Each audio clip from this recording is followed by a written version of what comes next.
تو جب اللہ تعالیٰ پاکستان کی حفاظت کرتا ہے تو پھر وہ پاکستان کو اس ایسے دشمن جو ہے وہ کبھی بھی نیست و نابود نہیں کر سکتے، اور ان دشمنوں کی سازشیں جو ہیں وہ الٹی ان کے گلے میں پڑ جاتی ہیں۔ ہندوستان کے ہندو جو کٹر ہندو ہیں ان کے دماغ میں یہی بات تھی کہ مودی صاحب آ گئے ہیں، بی جے پی کی بادشاہت آ گئی ہے، اور اس کے بعد جو ہے وہ ہندو جو ہے مزید مضبوط سے مضبوط تر ہو جائیں گے، اور اس کے بعد مسلمانوں کو سائڈ لائن کر دیں گے، اور یہ کر دیں گے وہ کر دیں گے۔ وہ سارے ہندوؤں کی جو مینٹلٹی ہے مسلمانوں کے خلاف، وہ ساری مینٹلٹی ان سب کے دلوں میں کی امنگیں جاگ اٹھتی ہیں۔ اچھا، ہمیں یہ مثال دیتے ہیں کہ آپ دیکھیں کہ ہمارے جتنے بھی سپر اسٹار ہیں وہ سارے مسلمان ہیں، یہ مسلمان ہیں وہ مسلمان ہیں، تو آپ سے وہ بندہ، وہ مسلمان بندہ اس جگہ تک پہنچ پاتا ہے جو ایکسٹرا آرڈنری ہو، اس کے علاوہ کسی بھی اچھی جگہ پر مسلمانوں کو وہاں پر جگہ نہیں ملتی ہندوستان میں۔ اور یہی وجہ ہے کہ ہندوستان میں دن بدن بڑھتی ہوئی مسلم دشمنی، اور اس کے بعد جس طرح سے مذہبی ڈائیورشن کی جا رہی ہے، اور اس میں جس طرح سے شدت اختیار ہوتی جا رہی ہے، تو وہ شدت جو ہے وہ ہندوستان کے مستقبل پر ایک بہت بڑا سوال بنتی جا رہی ہے، کیونکہ ہندوستان میں چھوٹی چھوٹی ایسی تحریکیں زور پکڑ چکی ہیں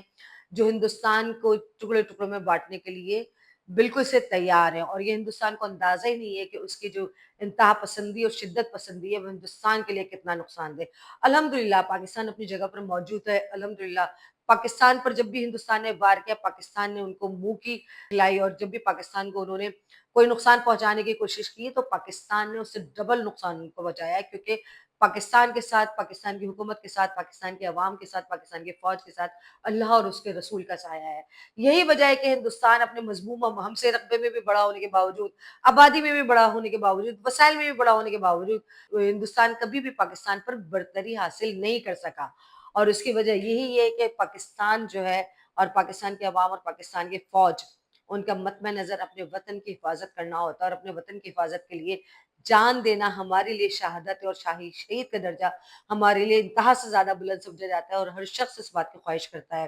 کہ وہ شہادت کا رتبہ حاصل کر سکے۔ میرے کچھ دوست ہیں جو بارڈر لائن پر تعینات تھے، تو انہوں نے بتایا کہ ہمارے یہاں ہم میں سے بحث ہوتی تھی کہ جب بہت شدید گولہ باری ہو رہی تھی، فائرنگ ہوتی تھی، تو ہم کہتے تھے کہ ہم جائیں گے آگے فرنٹ پر، دوسرا دوست کہتا تھا کہ ہم جائیں گے آگے فرنٹ پر۔ ان میں سے کسی کے دل میں یہ ڈر نہیں ہوتا تھا کہ ہم آگے جائیں گے اور شہید ہو جائیں گے، لیکن وہ یہ چاہتے تھے کہ ان کے والدین کو یہ سعادت نصیب ہو کہ ان کا بیٹا شہید ہوا ہے۔ ہندوستان ہمارا مقابلہ کہاں سے کر سکتا ہے؟ ہندوستان میں اس وقت جس طرح سے دنیا بھر میں ذلیل و خوار ہوا ہے ہندوستان، صرف اپنی پالیسیوں کی وجہ سے ذلیل و خوار ہوا ہے۔ آج ہندوستان میں خود لوگ یہ سوال کر رہے ہیں، ہندوستان کا میڈیا یہ سوال کر رہا ہے، ہندوستان کی عوام یہ سوال کر رہی ہے کہ اب 70-75 سال میں، 80 سال میں جب سے ہندوستان اور پاکستان قائم ہوئے ہیں، آج تک ہندوستان کے ساتھ ایسا نہیں ہوا کہ کسی ایسے موقع پر کسی ایک سنگل کنٹری نے، کسی ایک ملک نے ان کے لیے آواز اٹھائی ہو۔ آج تک ایسا نہیں ہوا کہ کسی نے ان کے فیور میں بات کی ہو۔ پاکستان کے ساتھ بھلے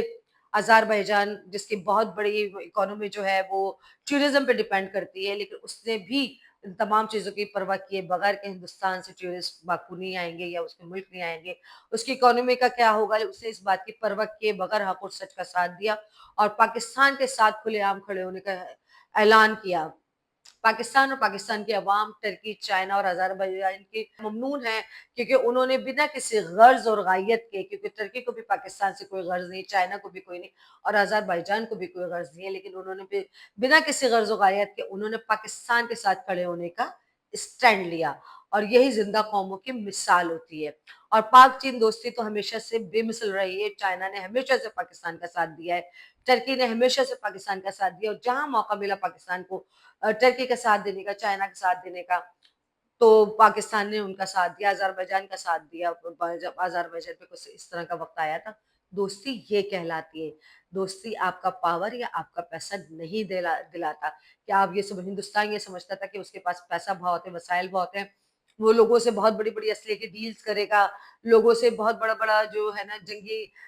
سامان خریدے گا، اور اس کے بعد وہ لوگ اس کے دوست ہو جائیں گے۔ یہ لوگ کسی کے دوست نہیں ہوتے۔ دنیا میں سب سے بڑا کاروبار جو ہے وہ جنگی اسلحہ اور ان کے تمام خرید و فروخت کا کاروبار دنیا کا سب سے بڑا کاروبار ہے۔ جس دن دنیا میں امن ہو گیا تو ساری معیشت بڑھ جائے گی، کیونکہ سارا ڈپینڈ اسی پہ کرتا ہے۔ جو کمزور ممالک ہیں وہ اپنی بقا کے لیے ان جو بڑے ممالک ہیں جو اسلحہ سازی کرتے ہیں، جو جہاز بناتے ہیں، جو میزائلز بناتے ہیں، جو یہ تمام چیزیں کرتے ہیں، وہ چھوٹے-چھوٹے ممالک اپنے معیشت کی غربت کے باوجود بھی ان لوگوں سے یہ اسلحہ خریدنے میں مجبور ہوتے ہیں۔ ابھی حال ہی میں دیکھ لیجئے کہ ٹرمپ صاحب نے جب شرق وسطیٰ کا دورہ کیا تو سعودی عرب نے بھی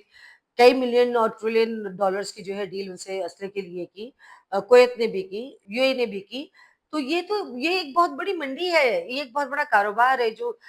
جس کی وجہ سے یہ جس سے کہ سپر پاورز ہیں جو کنٹریز جو اسلحہ بنانے والی ممالک ہیں، وہ اسلحہ بنانے والے ممالک تو چاہتے ہی نہیں ہے کہ دنیا میں امن ہو۔ ہم چونکہ ایک امن پسند ملک ہیں اور امن پسند ہمارا سوچ ہے، تو اس کی وجہ سے ہم کبھی بھی اس ریس میں نہیں چلے، حالانکہ اس شکست فاش کے بعد انڈیا آہستہ آہستہ انڈیا کا میڈیا اور انڈیا کے عوام اس کو ایکسپٹ کرنے پہ تیار ہونے شروع ہوئے کہ پاکستان نے زور کا جھٹکا جو ہے نا بڑے دھیرے سے دیا ہے،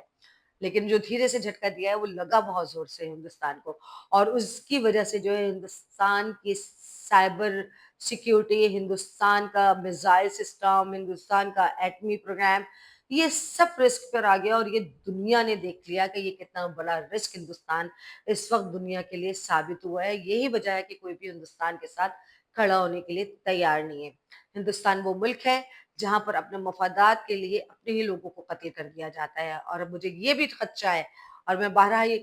بھی کہہ چکی ہے کہ مودی صاحب جو اس وقت یہ ترنگا یاترا ان کی ہو رہی ہے، اس میں اتنا کہا تو ہے لیکن امیت شاہ جتنے آگے جا رہے ہیں اور دیگر رہنما جا رہے ہیں، مودی صاحب کو بالکل ایک سیکیورٹی کے اس میں رکھا گیا ہے۔ یہ نریندر مودی جن کا نام ہے، جو اپنے آپ کو ہندوستان کا چوکیدار کہتے ہیں، اور یہ وہ چوکیدار ہے جو چوکیدار ڈاکوں کے ساتھ مل جاتا ہے اور اس گھر میں ڈاکہ ڈلواتا ہے۔ تو انہوں نے یہی کیا ہے، مودی سرکار نے یہی کیا ہے کہ ان لوگوں کے ساتھ مل گئے جو ہندوستان کو نقصان پہنچانا چاہتے ہیں، اور ان لوگوں نے پھر ہندوستان کو نقصان پہنچا دیا۔ تو اس چوکیدار کا حشر جو ہے آر ایس ایس ہی کرے گی، اور آپ دیکھے گا کہ وہ دن دور نہیں ہے کہ جب یہ آر ایس ایس کے غنڈے یہی مودی سرکار کو مار رہے ہوں گے، کیونکہ متعدد ویڈیوز آ رہی ہیں انڈیا کی جانب سے، اور خاص طور پہ آسام میں جس طرح سے ہندوستان کی فوج جب واپس آ رہی تھی تو آسام کے لوگوں نے کس طرح سے بری طرح سے مار کر پیٹ کر بھگایا ان لوگوں کو، اور جتنی بے عزتی جتنی ہیوملیشن ہو رہی ہے اس وقت، جتنا ہیوملیٹ کیا جا رہا ہے انڈین آرمی کو اس وقت پورے ہندوستان میں،